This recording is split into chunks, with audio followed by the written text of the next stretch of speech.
I didn't say a word. I just stood there on the sidewalk, holding the bottle of champagne I'd bought to celebrate my daughter's promotion, and watched her through the restaurant window.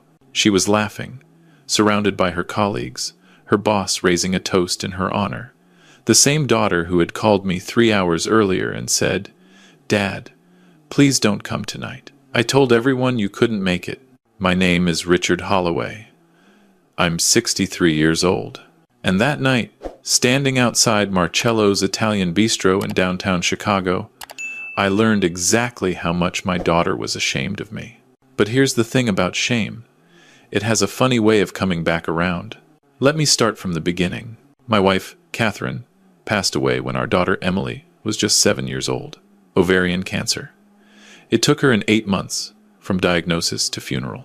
I remember holding Catherine's hand in that hospital room, promising her I would give Emily everything, every opportunity, every chance at a good life. What I didn't promise was that I would spoil her. See, by the time Catherine died, I had already built Holloway Hospitality Group from the ground up. Started with a single diner in Gary, Indiana back in 1985. Worked 18-hour days. Slept on a cot in the back office. Poured every penny back into the business. By 1995, I owned 12 restaurants across the Midwest. By 2005, I had expanded to 47 locations. By 2015, Holloway Hospitality Group was a $200 million company with properties in 15 states. But Emily never knew any of this. After Catherine died, I made a decision. I'd seen too many wealthy kids grow up rotten, entitled, lazy. I'd watched my own business partners' children become monsters, expecting everything handed to them, treating people like garbage because they thought money made them special. I wasn't going to let that happen to my daughter, so I created a different life for her. We lived in a modest 3-bedroom house in Oak Park. I drove a 10-year-old Honda Accord. I told Emily that I worked as a cook at a restaurant downtown, which was technically true. I did work there. I just happened to own it, along with 72 other properties. The company was run day-to-day by my partner, Marcus Webb, and a team of executives. I showed up to board meetings in a separate building, wearing suits Emily never saw. The rest of the time, I wore my cook's whites and worked the line at our flagship location, Holloway's Original, just like I had when I started. Emily grew up thinking we were lower middle class. She got a part-time job at 16. She applied for scholarships for college. She learned the value of $1 because she thought we didn't have many of them. And I was proud of her. So proud. She graduated from Northwestern with a degree in marketing.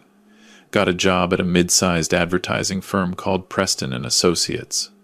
Worked her way up from assistant to coordinator to manager over 6 years. And 3 weeks ago, she called me with excitement in her voice. "Dad, I got promoted. Senior account director. They're throwing me a party at Marcello's on Friday." "That's wonderful, sweetheart. I'm so proud of you." "Thanks, Dad. About the party." There was a pause. I could hear her hesitation through the phone. "What is it?" "Well, it's kind of a fancy thing. Clients will be there. My boss, the VP of the company." "Okay. I don't want you to feel uncomfortable, with all those corporate people." I understood what she was really saying, but I wanted to hear her say it. "What do you mean, Emily?" Another pause. Longer this time. "Dad, I told them you couldn't make it, that you had to work." "I see. It's just they don't need to know about. I mean, it's not important what you do for a living. I just don't want them judging me." "Judging you for what?" "For having a dad who's a cook. Okay? Is that what you wanted me to say?" Her voice had turned defensive. "I'm sorry, Dad, but these people are different. They went to Ivy League schools. Their parents are lawyers and executives. I've worked so hard to fit in, and I don't want them looking at me differently." I felt something crack inside my chest. Not break, just crack, like a warning. "So you don't want me there?" "It's not that I don't want you there. I just think it would be easier if I stayed away." "Dad, don't make this a big thing. Please. It's just one party. I'll come see you this weekend, okay? We'll celebrate together. Just the two of us." I took a deep breath. "All right, Emily. If that's what you want." "Thank you, Dad. I knew you'd understand. Love you." She hung up before I could respond. I sat in my small office at Holloway's Original, staring at the phone. Around me, the sounds of the kitchen carried on. Pans clanging, orders being called, the sizzle of steaks on the grill. For 30 years, I had kept my secret to protect her, to make sure she grew up humble, hardworking, grateful. Instead, I had raised a daughter who was ashamed of me. That Friday, I couldn't help myself. I told my kitchen manager I was leaving early. I bought a bottle of Dom Perignon from the wine shop on Michigan Avenue. I put on my cleanest button-down shirt, the one I wore to parent-teacher conferences when Emily was young, and I went to Marcello's. I wasn't going to go in. I just wanted to see her, to watch her moment of triumph from afar, to feel proud of her, even if she didn't want me there. I found a spot on the sidewalk across the street, partially hidden by a bus stop shelter. Through the restaurant's large front windows, I could see the private dining room where the party was being held. Emily looked beautiful. She wore a navy blue dress I'd never seen before. Her hair was done up elegantly. She was standing at the center of a group of well-dressed professionals, gesturing animatedly as she told some story that made everyone laugh. A man in an expensive suit, someone I assumed was her boss, handed her a small box. She opened it and pulled out what looked like a crystal award. The group applauded. I smiled despite the ache in my chest. My little girl, all grown up, successful, happy. Then something changed. An older gentleman approached Emily. Gray hair, distinguished, wearing a suit that probably cost more than most people's monthly rent. He said something to her, and I saw her face transform. The confident professional disappeared, replaced by something almost desperate to impress. They talked for several minutes. At one point, the man gestured toward the window, toward the street outside, and Emily turned to look. For a split second, I thought she might see me, but she didn't. Instead, I watched her face contort with something like disgust. She said something back to the man, shaking her head emphatically. They both laughed. I couldn't hear the words. I didn't need to. 20 minutes later, as the party started to wind down, I watched Emily gather her things. She hugged colleagues, shook hands with the executives, then she did something that made me step closer to the window. A young man approached her, tall, handsome, wearing a suit that screamed money. He put his arm around her waist with a familiarity that told me this wasn't their first meeting. Emily leaned into him, smiling up at him in a way she used to smile at me when she was a little girl asking for ice cream. They kissed. Not a friendly peck. A real kiss. The kiss of people who were together. I didn't know Emily had a boyfriend. As I processed this, the group started moving toward the exit. I stepped back into the shadows of the bus shelter, clutching the bottle of champagne. They came out onto the sidewalk. 8 of them, including Emily and her mystery boyfriend. I heard their voices clearly now. Emily, that was such a lovely speech, a woman said. Your parents must be so proud. Oh, thank you. My mom passed away when I was young, and my dad, Emily paused, and I held my breath. My dad couldn't make it tonight. Work stuff. What does he do? The woman asked. Emily laughed. A dismissive, embarrassed laugh that cut through me like a knife. He's a cook. At some diner. Honestly, I barely see him. We're not that close. The group made sympathetic noises. Her boyfriend pulled her closer. Well, you've done incredibly well for yourself, considering your background, the man in the expensive suit said. The same man who had talked to her inside. Most people from humble circumstances don't have your drive. Thank you, Mr. Preston. So this was the company's owner. I've worked hard to be here. It shows. He glanced at the boyfriend. And Derek tells me you two have exciting news? Emily blushed, holding out her left hand. Even from 20 feet away, I could see the diamond catching the streetlight. We're engaged. As of last weekend, the group erupted in congratulations. Hugs, exclamations. More champagne was mentioned. I stood frozen. My daughter was engaged, and I had found out on a public sidewalk, eavesdropping on a party I hadn't been invited to. We're having a small engagement party at Derek's parents' house next month, Emily said. Very intimate, just close friends and family. Will your father come to that one? Someone asked. Emily's boyfriend Derek answered before she could. Emily's dad isn't really part of her life anymore. He's, well, let's just say he never quite figured out how to be successful. Some people just don't have the ambition. He said it with a condescending smile, like he was being generous by not saying something worse.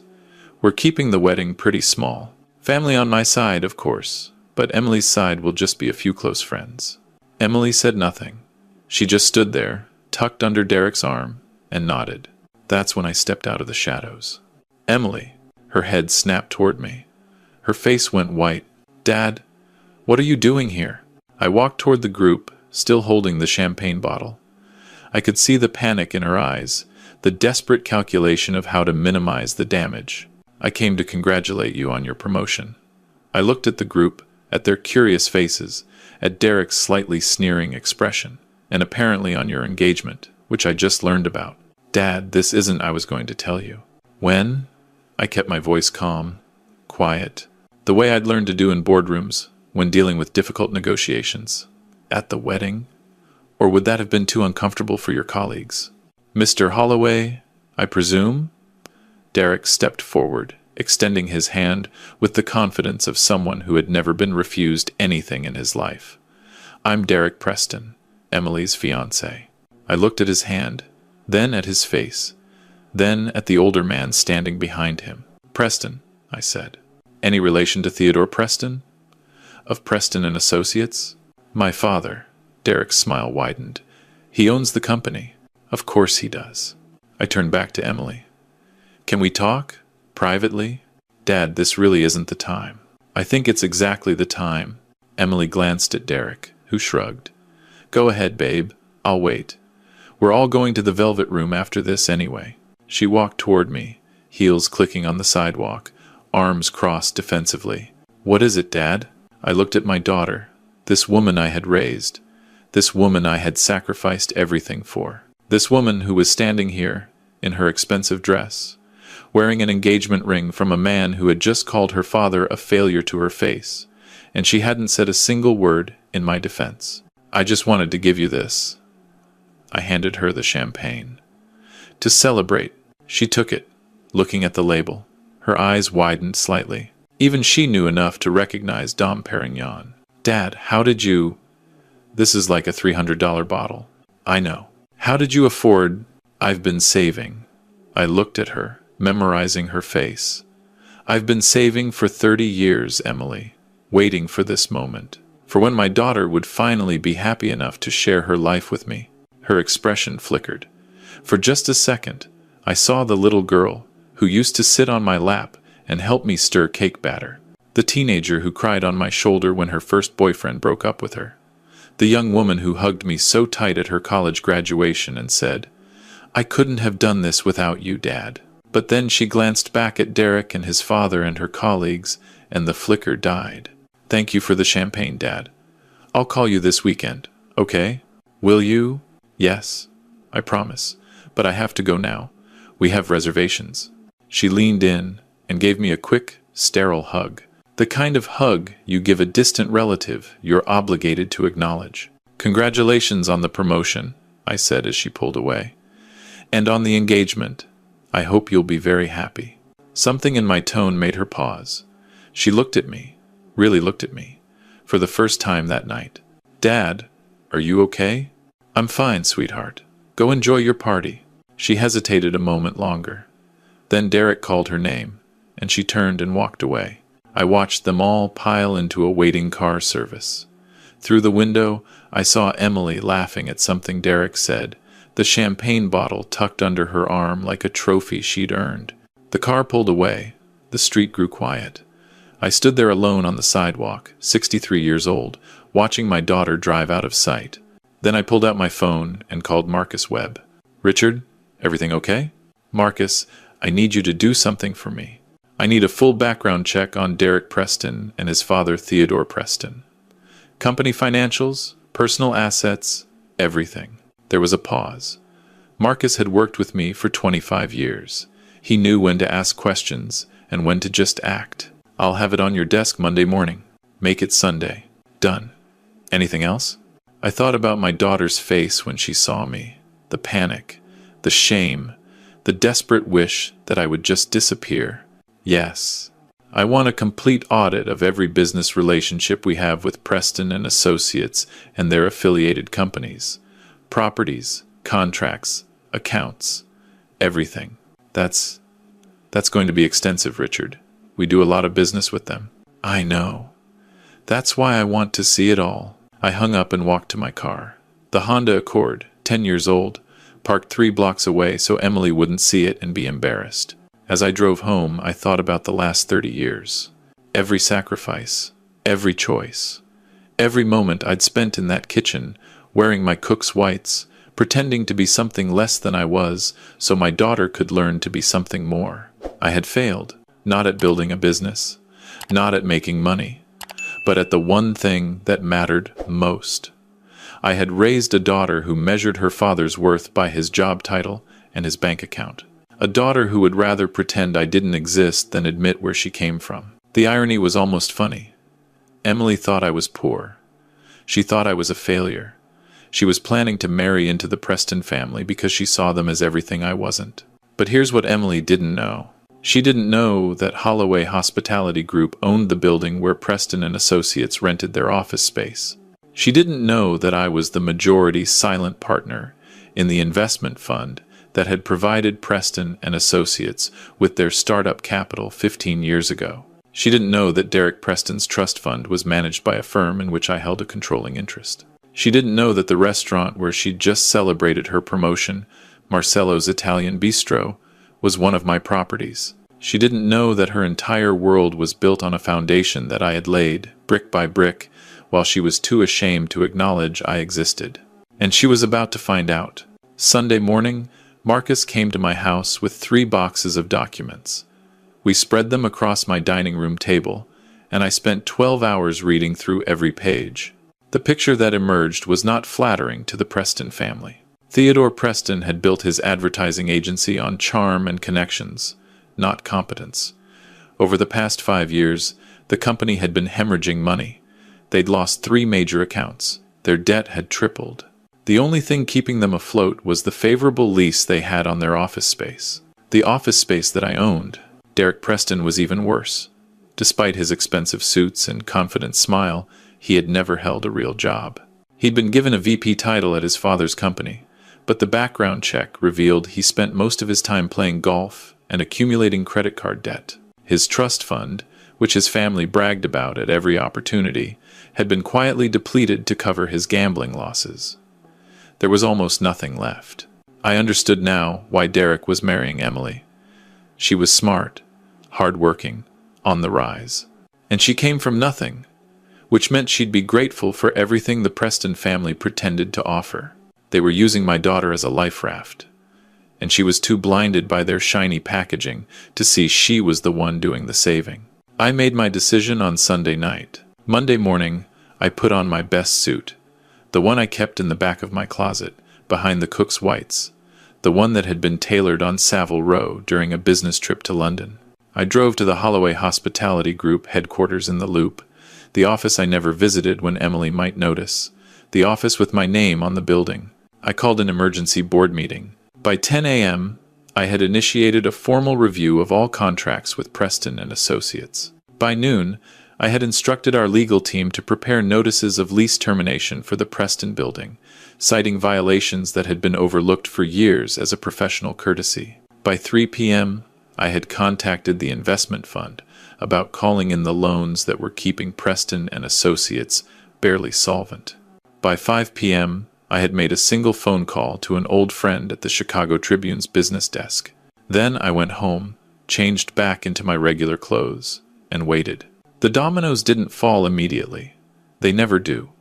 It takes time for things to collapse, for people to realize the ground beneath them is shifting. 3 days later, Emily called me. Her voice was strained. "Dad, something strange is happening at work." "What do you mean?" "There's been some kind of audit. The executives have been in meetings all day.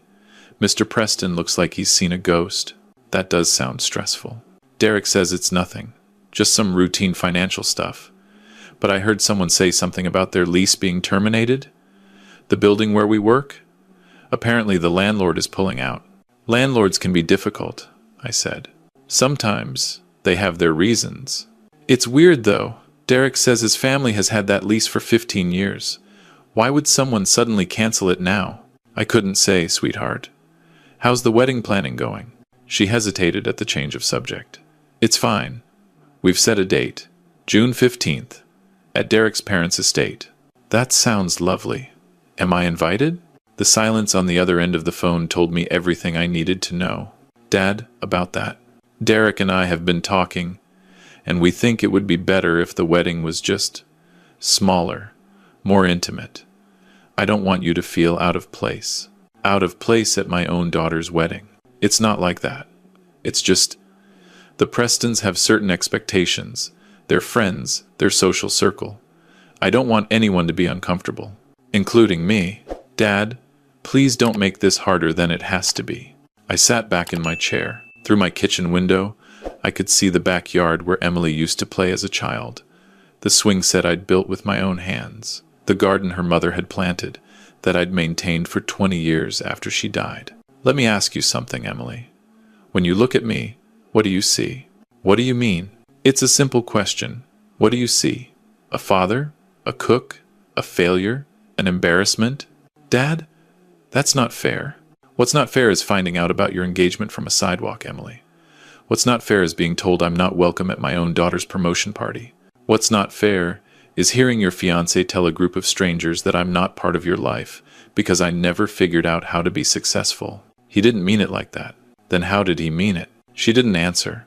Emily, I have spent the last 30 years trying to give you a good life. I wanted you to grow up humble, to understand that success is earned, not given, to know the value of hard work. I thought if you didn't know about the money, you'd become a better person. What money? Dad, what are you talking about? It doesn't matter now. What matters is that I failed.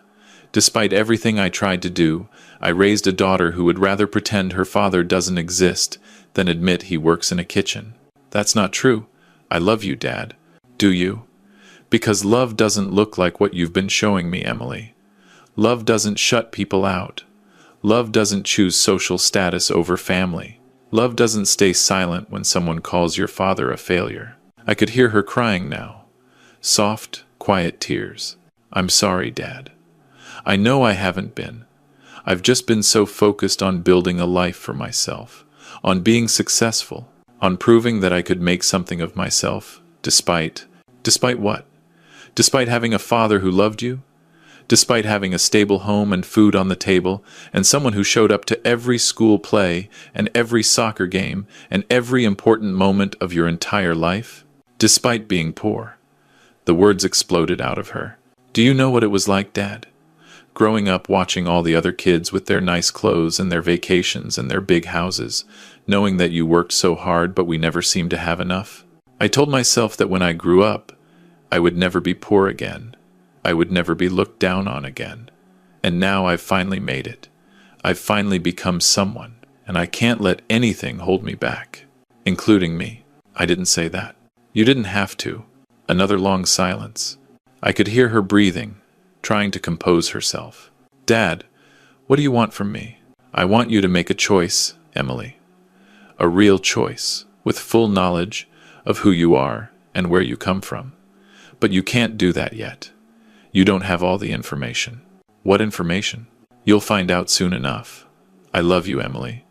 No matter what happens, I want you to remember that. I have always loved you. I hung up before she could respond. The next few weeks were chaos for the Preston family. The business press picked up the story first. Preston and Associates was under investigation for financial irregularities. Their primary investor was demanding immediate repayment of outstanding loans. Their lease had been terminated with only 60 days' notice. Then came the personal revelations. Derek's gambling debts became public knowledge. His depleted trust fund was discussed on financial blogs. Someone leaked records showing that the Preston family's vaunted estate was mortgaged to the hilt. By the end of the month, Theodore Preston had filed for bankruptcy. Derek had been forced to move back in with his parents. The wedding, I heard through channels, had been postponed indefinitely. Emily called me 17 times during this period. I didn't answer. Finally, on a rainy Tuesday afternoon, She showed up at my door. I almost didn't recognize her. The polished professional was gone. She wore jeans and a wrinkled sweater. Her hair was pulled back in a messy ponytail. Her eyes were red from crying. "Can I come in, Dad?" I stepped aside and let her enter the house where she'd grown up. She walked through the living room slowly, like she was seeing it for the first time. "Dad, I need to tell you something." "Okay." Derek broke off the engagement. She laughed bitterly. "Or I did. I'm not even sure anymore." Everything fell apart so fast. His family is ruined. He blamed me somehow. Said I was bad luck. Said he never should have gotten involved with someone from my background. "I'm sorry." "No, you're not." She turned to face me. "And you shouldn't be. He was a terrible person. I just couldn't see it. I was so desperate to be part of their world that I ignored every red flag. What made you finally see? Losing everything." She sat down on the couch, the same couch where she'd watched Saturday morning cartoons as a kid. When the news broke about Preston and Associates, I got called into a meeting with HR. They said the company was restructuring. They said my position was being eliminated. They fired you. They said it wasn't personal. But I saw the way they looked at me. I was Derek's fiancé. I was contaminated by association. What did you do? I went home to my apartment, the one Derek convinced me to get. The one I could barely afford, with the expensive furniture and the city views that I thought made me somebody. She shook her head. I sat there alone, and I realized something. I had spent so much energy trying to become someone else that I'd lost track of who I actually was. "And who are you, Emily?" She looked at me with tears in her eyes. "I'm your daughter. I'm Catherine Holloway's daughter. I'm the girl who grew up in this house, in Oak Park, with a father who made her breakfast every morning and helped her with her homework and never once made her feel like she wasn't enough." She started crying in earnest now. I sat down beside her and let her lean against my shoulder, the way she used to when she was small and had scraped her knee. "I'm so sorry, Dad. I'm so sorry for everything. For the party, for the engagement, for being ashamed of you. You didn't deserve any of it." "No," I said quietly. "I didn't. Can you ever forgive me?" I thought about that question carefully. Forgiveness is easy to grant and hard to earn.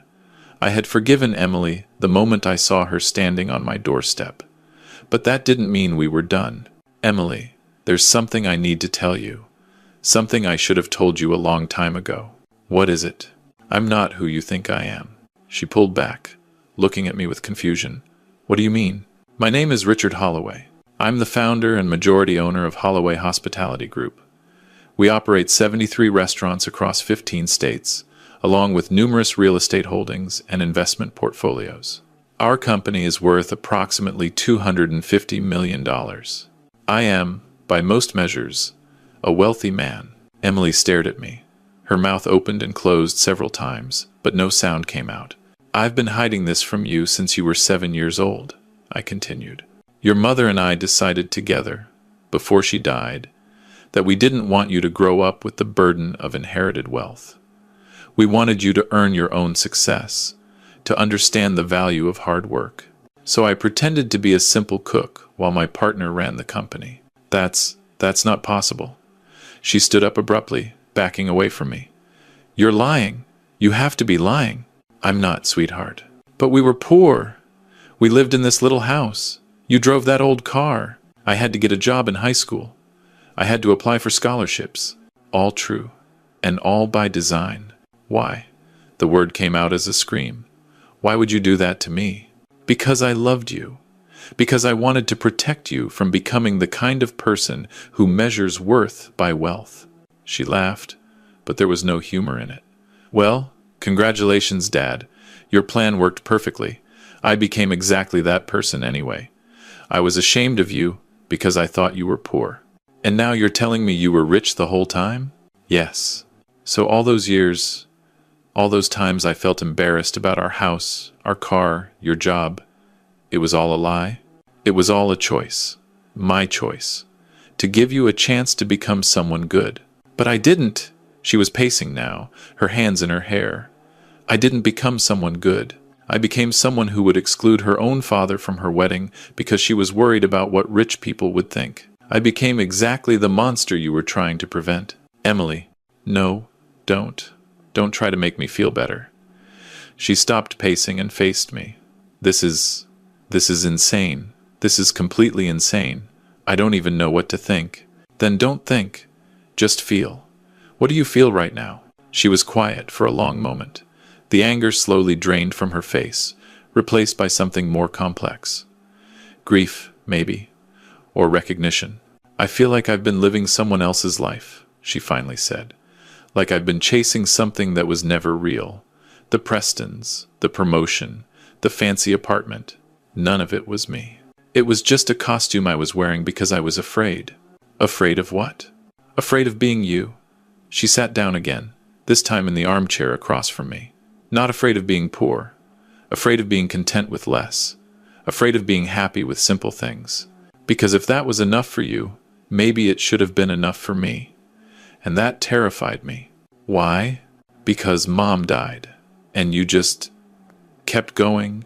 You went to work and came home and cooked dinner and helped me with my homework like everything was normal. Like losing her hadn't destroyed your entire world. I needed you to be broken, Dad. I needed you to show me that losing things mattered. But you never did. I felt tears forming in my own eyes now. After all these years, I finally understood. Emily, I was broken. I was shattered into a million pieces the day your mother died. But I couldn't show you that. I had a 7-year-old daughter who needed me to be strong. So I put myself back together, piece by piece, every single day. Not because I wasn't grieving, but because you needed me. She was crying again. We both were. I'm sorry, Dad. I'm sorry I didn't see it. I'm sorry I made you feel like your sacrifices meant nothing. They didn't mean nothing. They meant everything. They just didn't turn out the way I hoped. What happens now? I took a deep breath. This was the moment I'd been building toward.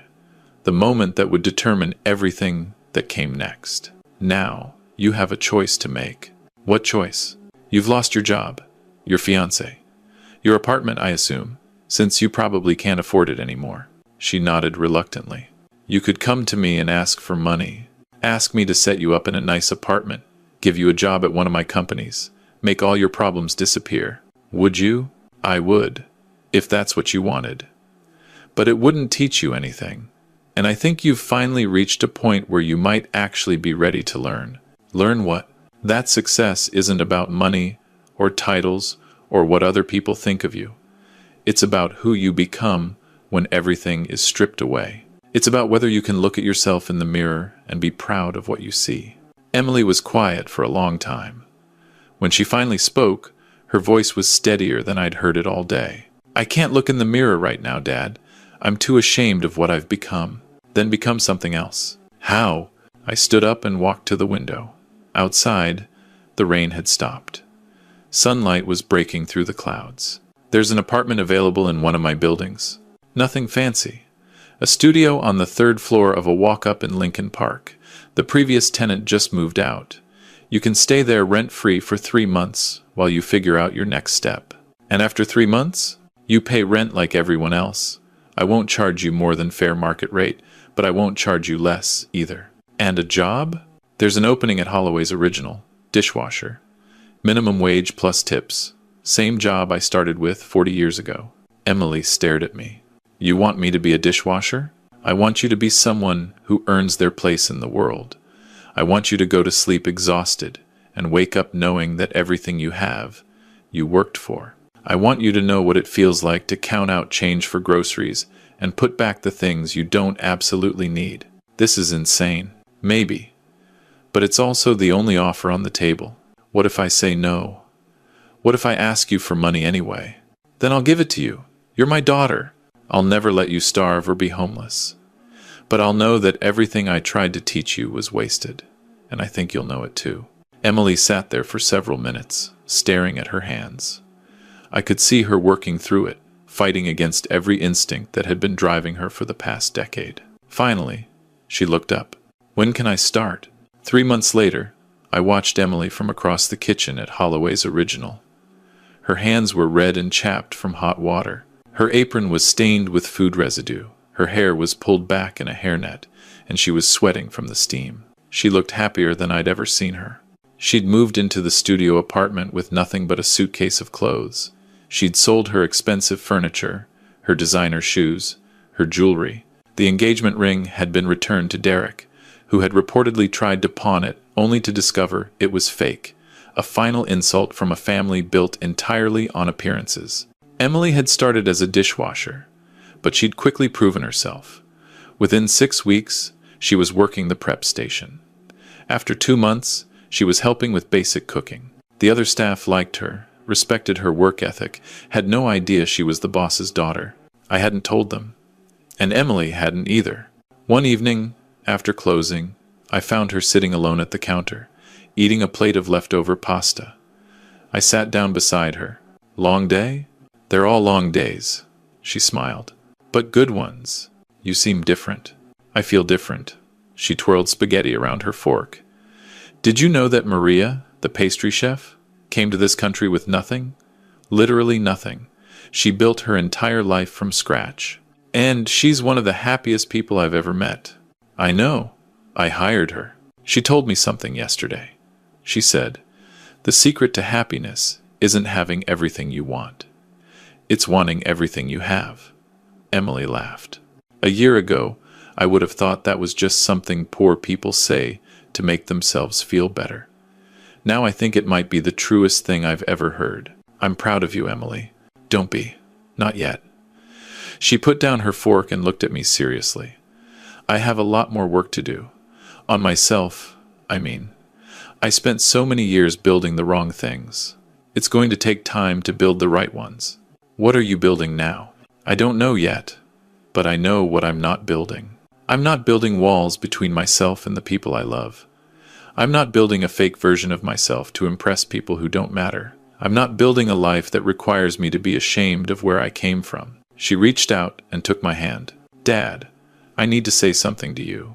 Something I should have said a long time ago." "What's that?" "Thank you. For everything. For the sacrifices you made, even the ones I didn't know about.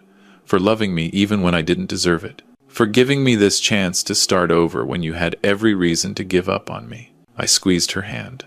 "Emily, I never gave up on you. Not for 1 second.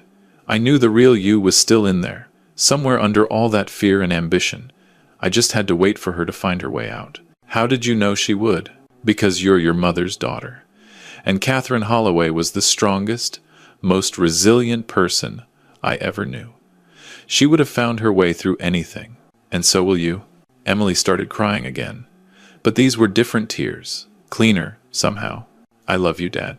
"I love you too, sweetheart. Always have, always will."